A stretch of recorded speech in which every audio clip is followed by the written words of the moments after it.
All Hit Radio.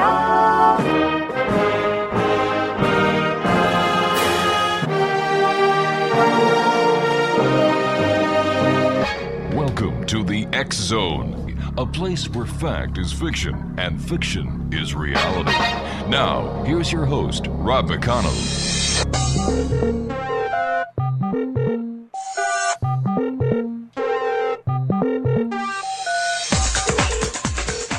Welcome back, everyone. This is the X Zone. My name is Rob McConnell. We're coming to you from our broadcast center in Hamilton, Ontario, Canada, and around the world on the X Zone Broadcast Network and our growing family of broadcast radio stations, TV stations, and satellite programming providers. www.xzoneradiotv.com is the website on all social media sites, X Zone Radio TV. And if you'd like to send an email, xzone@xzoneradiotv.com. My guest this hour is a gentleman I've had the pleasure of speaking to a number of times. Kevin Randle is our guest this hour. He is a retired U.S. Army Lieutenant Colonel who's toured in Iraq. He has a master's degree in psychology and the art of military science, as well as a doctorate in psychology. His Army and Air Force training as an intelligence officer, military policeman, and in the public affairs brings a unique insight into the operations and protocols of the military and its investigations into UFOs and related phenomenon. He has interviewed hundreds of witnesses to mysterious crashes, sightings, abduction cases, animal mutilation cases, alien home invasions, and humans working with aliens. Joining me now to talk about his new book, which is a must for everyone who's interested in UFOs. His new book is entitled The Government UFO Files, The Conspiracy of Cover-Up. Joining me now is Kevin Randle. And Kevin, always great having you with us. Congratulations on a great book. Thank you. Glad to be here, too, by the way. Well, thanks, bud. What was the inspiration for writing this, and what number book is this now? If you count all the books I've written, and I don't know, 115, 116, somewhere in there. My Lord. Well, there's science fiction in there. There's action adventure. I think between Brad Steiger and me, we argue about. We're not sure who's written the most UFO books, but it's either Brad Steiger or me. And I may have just passed him. I don't know. The UFO phenomenon, is it gaining strength? Are there more sightings being reported? Are you hearing of more? Whatever happened to the alien abductions? We don't seem to hear about them anymore. Or am I just listening to the wrong channels? Well, boy, that's a multi-part question there. Oh, sorry. I think there's the same number of sightings. Mm-hmm. I think that Peter Davenport is reporting from his center that he gets about the same number of UFO reports that he's gotten, or maybe up slightly. I think the whole phenomenon has been very cyclic, starting. Well, they used to say starting in 1947, but in the new book, I actually take the beginning of the modern age back into World War II with the Foo Fighters. I think that's really where it began, but it has been cyclic over the years, and we peaked out in 1997 with the big Roswell hoopla, and then things dropped off. But it's been picking up in the last few years. So I think what we're seeing is more of it coming about, and I think I know at least what I've been doing, and some of the others that I know of have been doing, is looking back into the past and seeing how everything relates together. Nick Pope just did a big book on the Rendlesham Forest we're talking to John Burroughs and Jim Penniston, who were deeply involved in that, which is an older case. But what we see by looking at these older cases like that, or the Roswell case, is we see the beginnings of the cover-up, and we can see how it has sort of evolved over the years. And in the Government UFO Files, what I discovered was that the U.S. government was, of course, very interested in the Foo Fighters during World War II because they thought it might be an enemy weapon. They didn't know if, in the European theater, they didn't know if it was German. In the Pacific theater, they didn't know if it was Japanese. But there was a guy who was involved in the investigations, Howard McCoy, an intelligence colonel. When you move a year or two into the future from that point, you get to the ghost rockets in Scandinavia and then over Northern Europe in 1946, And the U.S. government showed an awful lot of interest in that, and the guy who was at the forefront of that investigation was Howard McCoy. And then you learn at the end of 1946, Howard McCoy is given an assignment to investigate the beginnings of the flying disc reports, the flying saucer reports in this country, and he set up a small investigation in one room where very few people had access. And after the Arnold sighting in June of 1947, suddenly what had been his sort of unofficial clandestine investigation evolved into Project Sign, but it's Howard McCoy involved in that. And when you get to the letter that sets up Sign, written in September of 1947, allegedly by Nathan Twining, who was the commander of the Air Materiel Command, what you find out is Howard McCoy is responsible for drafting that letter. So we go from World War II, and we've got the same guy involved in all of it, and we see that the information he gathered about the ghost rockets mysteriously has disappeared from the official investigations. And we see that the information that he gathered prior to the beginning of the official investigation, during his unofficial investigations, that information has pretty well disappeared.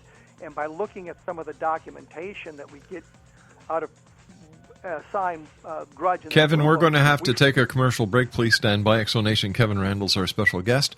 We're talking about Kevin's new book, The Government UFO Files. We'll be back. Don't go away.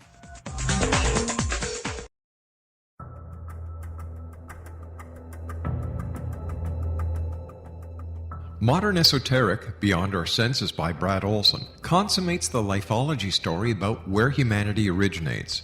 It is the lost continents, the primitive wisdom, the mythos of creation, and the rethinking of ancient history as we are taught in academia. There is much more to the story than what we have been told.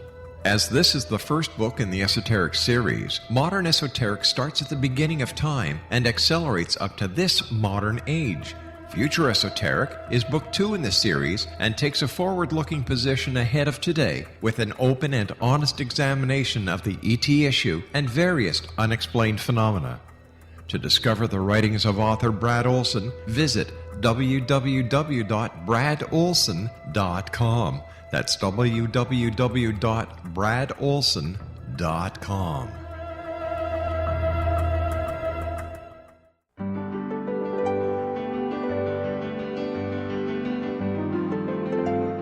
Named one of the world's greatest psychics, Elizabeth Joyce is now giving readings worldwide via Skype.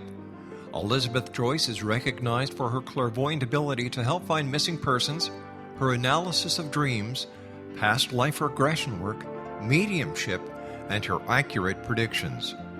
Elizabeth has been a frequent guest on the X-Zone radio show with yours truly, Rob McConnell, now for several years. For an appointment with Elizabeth Joyce, call 201-934-8986 or Skype at elizabeth.joyce. And for more information, you can always visit Elizabeth Joyce online at www.new-visions.com.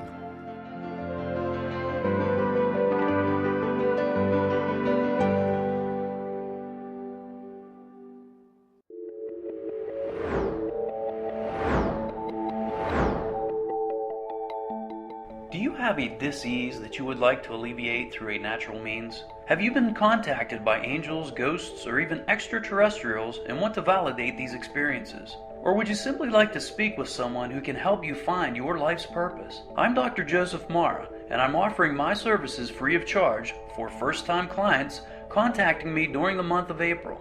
These free consultations include angel card readings, guided meditations, life coaching, and energy healing.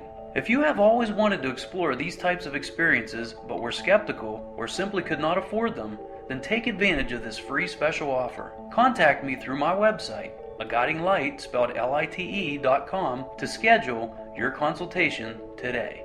Until then, I offer you love, light, and laughter.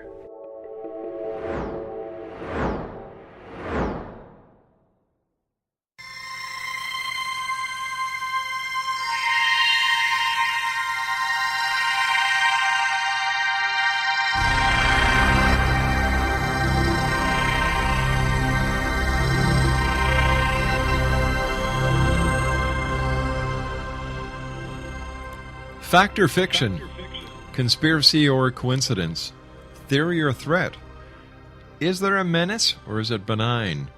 The government's search for alien life continues unabated, but conspiracy theories on what they've already uncovered but kept hidden from the public run just as rampant. What does the government know that they might not be telling us? Well, Kevin Randle, who is well known and well respected within the UFO community, as well as in the media, has written another book, 115 or 116th, he's not sure. It's entitled The Government UFO Files, The Conspiracy of Cover-Up. And if you'd like more information on Kevin, just go to your favorite search engine, type in his name, and all the information and contact information is right there. Kevin, great having you with us again, my friend. I'm sorry I had to cut you off, but you know how these commercials are. So if you'd like to continue, go right ahead, my friend. Well, the point simply was we get this one guy who starts with World War II with the Foo Fighters, and we draw a line, and he's involved in the UFO investigations up through the 1940s and into the 1950s. And we see that some of the things that he'd gathered prior to the beginning of the official investigations, that stuff disappears from the Project Blue Book files. And when you look at the index, the ghost rocket material isn't there, the Foo Fighter stuff isn't there, and they've been gathering flying disc material or flying saucer material from the United States up to the Kenneth Arnold sighting, and that stuff really isn't there either. But when you get to the final report on Project Grudge, there's references to it. So you know it was there at one time. So what this proves, beyond a shadow of a doubt, of course, is that there was been an ongoing investigation, and they've hidden part of it. They've hidden that away so we can't get at it, and we don't understand what is going on. Something I don't understand, Kevin, and maybe you can shed some light onto it. With all the information that has been released without the government's consent, and I'm thinking about the WikiLeaks as well as Edward Snowden, there has been yet no mention of UFOs, ETs, government conspiracies to suppress any information pertaining to UFOs and little green men from outer space. How come? I think because the information is compartmentalized, easy right. for me to say. And Snowden and the WikiLeaks people weren't looking for that material. They were looking for other stuff. And so unless he knew the specific code words, unless he knew how to get to specific things, he wouldn't have seen that. He was looking for other materials. He wasn't looking for UFO-related materials. But we can demonstrate through the documentation that's available that things have been hidden away. Take Project Moondust, which, of course, I explain in my book about that. Here was a UFO investigation. It actually transcended UFOs. It was more broad-based than that. But here was something that we knew nothing about. The Air Force said, well, we don't investigate UFOs, and we stopped in 1969, and yet Moondust goes up through 1985. And once that code name is compromised, they change the code name and they continue on. And when they're queried on this stuff through FOIA, they say the Air Force is telling a United States senator, there's no such thing as Project Moondust. It never existed. We've got documents from the State Department that reference it. So clearly it existed. And when those documents were given the Air Force, they said, we'd like to amend our last statement. It existed. We just never used it. We've got documents that prove that that's not true. So we can demonstrate that there has been conspiracy to cover this materials up. And Moondust proves it, and some of their answers to questions prove that repeatedly. And this can be documented by anybody who wants to file a FOIA request. It's not, well, I've got these secret documents, and there's nothing you can do about it. You can go and FOIA the State Department or FOIA the Air Force or any of these other people and get those same documents. In your opinion, what is the smoking gun, if there is one, to prove beyond a shadow of a doubt aliens are here, they're working with people, the government knows about it, and the public is being duped? I'm not sure the aliens are working with people, but I think that we can prove that the aliens are here by a preponderance of the evidence and the documentation that we have been able to recover through FOIA. We don't have to make guesses, and we don't have to talk to secret sources, unnamed sources. And I tried to avoid any of that kind of stuff in the book, but provide the information of where this information came from, how we obtained it, and how you can confirm it.